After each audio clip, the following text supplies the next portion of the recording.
Hello friends, welcome to Kamath Astrology, and today we will cover one different topic, that is understanding the significance of the month of Shravan. Now very soon the month of Shravan is going to start from July 23rd, 2020, and for 1 month people will be observing different types of fasts in reverence of Lord Shiva. So today we will try to understand the significance of Shravan month and why is this month so holy for the Hindus. Om Namah Shivaya. Now let me tell you the story behind celebrating the month of Shravan. So once upon a time, the king of Devas Indra was riding on his elephant called Airavat. Okay. Suddenly, a rishi called Durvasa approached Indra and greeted him. Durvasa presented Indra with a garland, thinking that Indra would put the garland on himself. But instead, what Indra did is he put the garland on the head of his elephant. The elephant was suddenly shocked by the presence of a foreign object in its neck. The elephant started feeling uncomfortable and it removed the garland with its trunk and threw it on the floor. Durvasa was observing all this, and Durvasa felt very insulted because he had actually gifted the garland to Indra, and now that garland was thrown on the floor by the elephant and it had become useless. Durvasa immediately cursed Indra that just as you have thrown the garland which I presented you with great love on the floor, similarly you will lose all your Lakshmi, all your Vaibhav. And therefore, Indra was now cursed to face poverty, to face defeat at the hands of the Rakshasas, because as soon as Indra became weak, the Asuras would attack Devlok and conquer the Devlok and make Indra and the other Devas run out of Devlok. Indra begged Durvasa to forgive him, but Durvasa refused to forgive him and just walked away. And later on, Indra lost all his wealth. The Asuras attacked the kingdom of Amravati in heavens, and Indra and the other Devas had to flee the heavens and run away. So now they went to their Guru Brihaspati and asked Guru Brihaspati to guide them. Guru Brihaspati agreed to do so. Guru Brihaspati is none other than the planet Jupiter in astrology.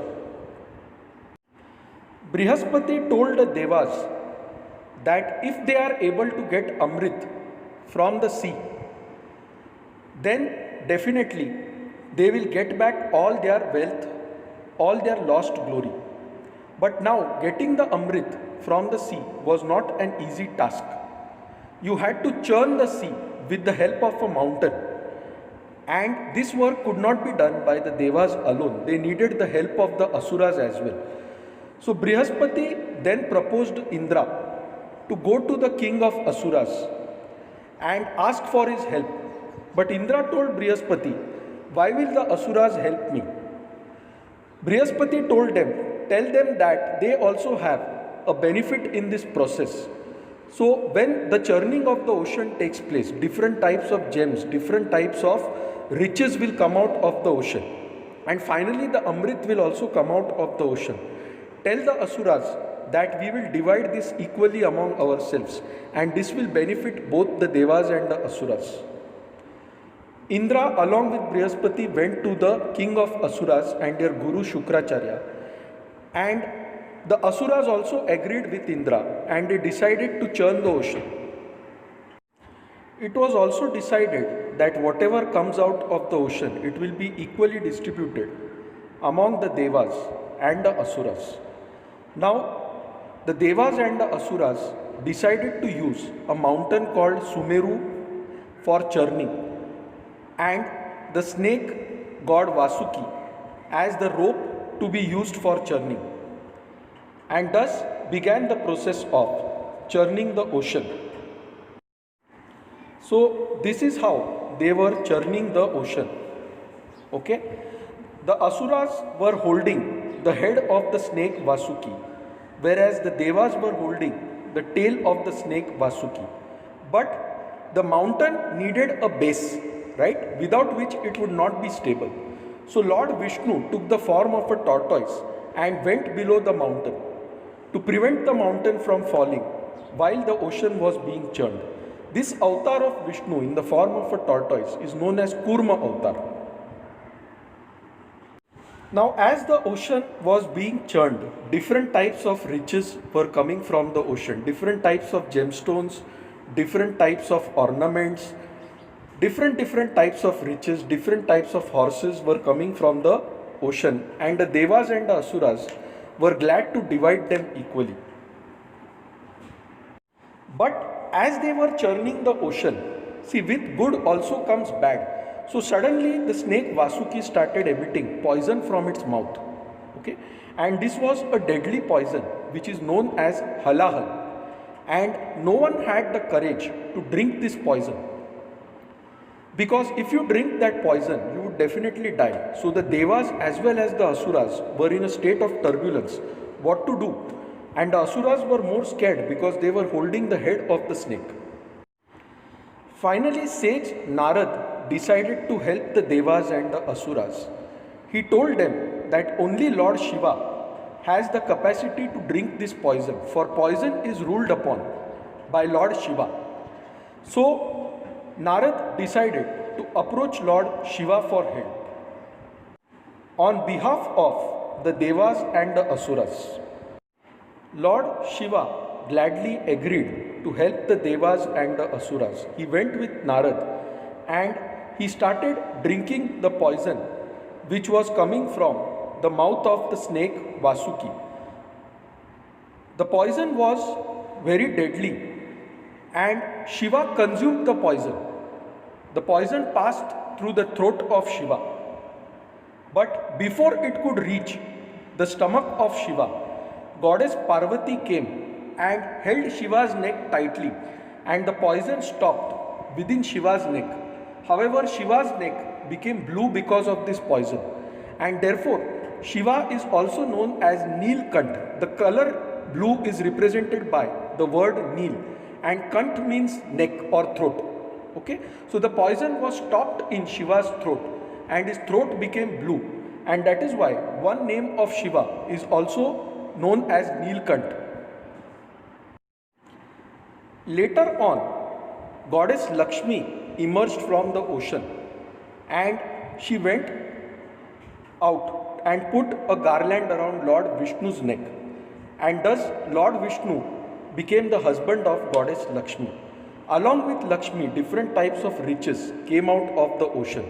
Finally, Dhanvantari came out of the ocean holding the pot of Amrit, and all the Asuras started running to snatch the Amrit. Now, Lord Vishnu did not want the Asuras to get the Amrit, because if Asuras drank the Amrit and became immortal, then they would wreak chaos on the earth as well as in the heavens. So Lord Vishnu wanted to stop them from having the Amrit. He took the form of a beautiful damsel called as Mohini, and he snatched the pot from the hands of Dhanvantari.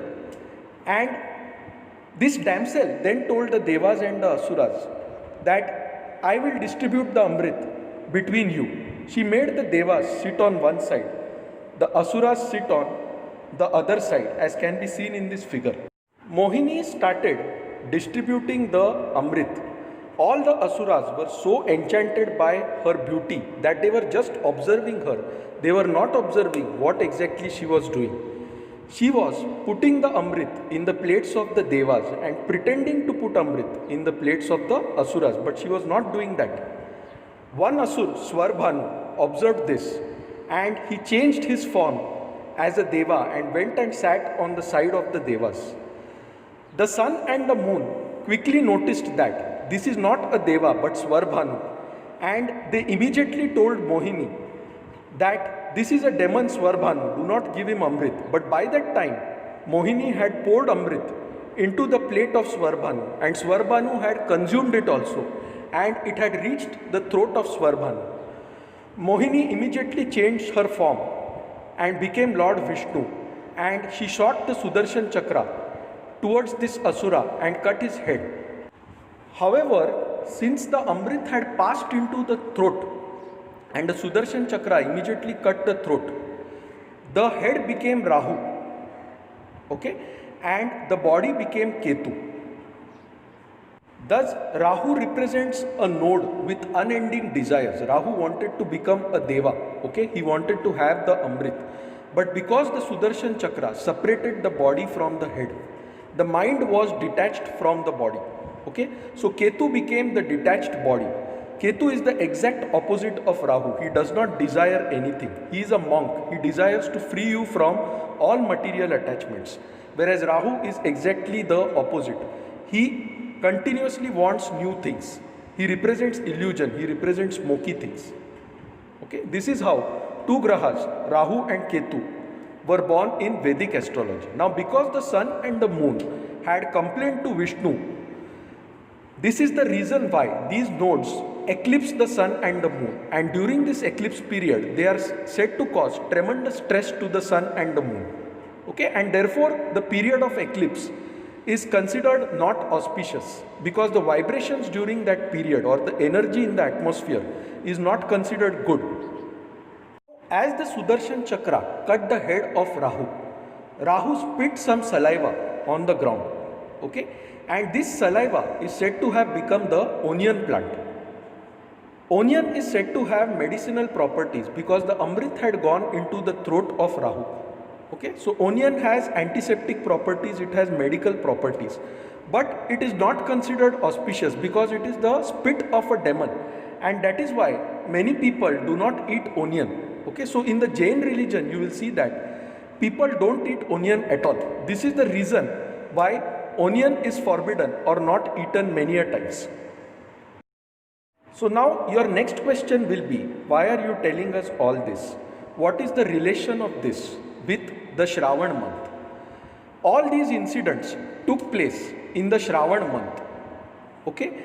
In the month of Shravan, whenever Purnima comes, that time the nakshatra is Shravan nakshatra. Okay? And therefore this month is considered very auspicious because this was the month when the churning of the ocean took place. The churning of the ocean is actually symbolic. It represents the churning of good desires and bad desires in our heart. Okay? And whenever you try to defeat the bad things or the bad thoughts that come in your mind, okay, you will be faced with tremendous resistance. There will be different types of poisons coming out, and this poison can be defeated only by the grace of Lord Shiva. This is the true essence of Amrit Manthan. Since Shiva drank this poison for the good of the world, okay, this sacrifice of Shiva is celebrated during the month of Shravan. So the full moon day in the month of Shravan is known as Shravan Purnima, and on that day the nakshatra is of Shravan. Now during Shravan month, the devotees of Shiva, they fast for entire nights. Okay, they fast during the entire month, having only fruits and water. Okay, they observe rigorous fast.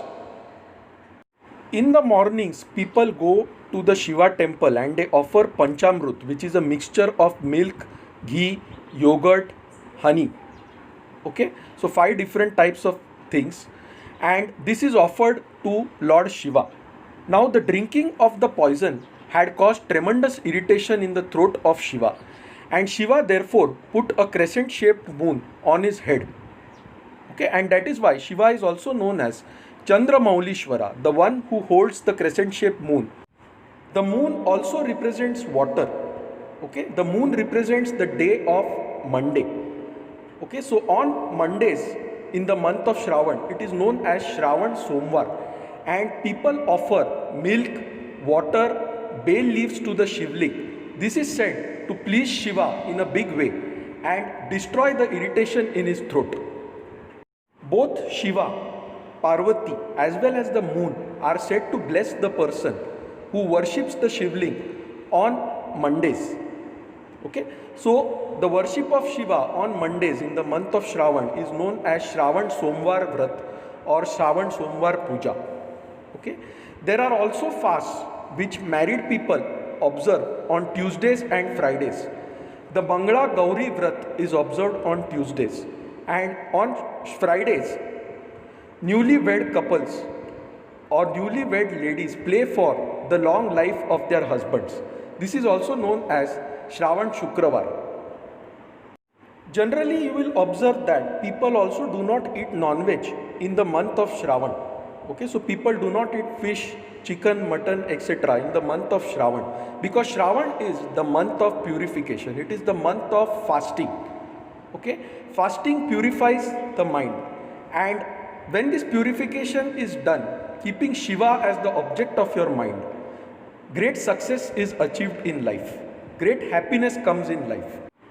And this is the exact essence of the month of Shravan, or the significance of the month of Shravan, and why it is considered as a holy month for the Hindus.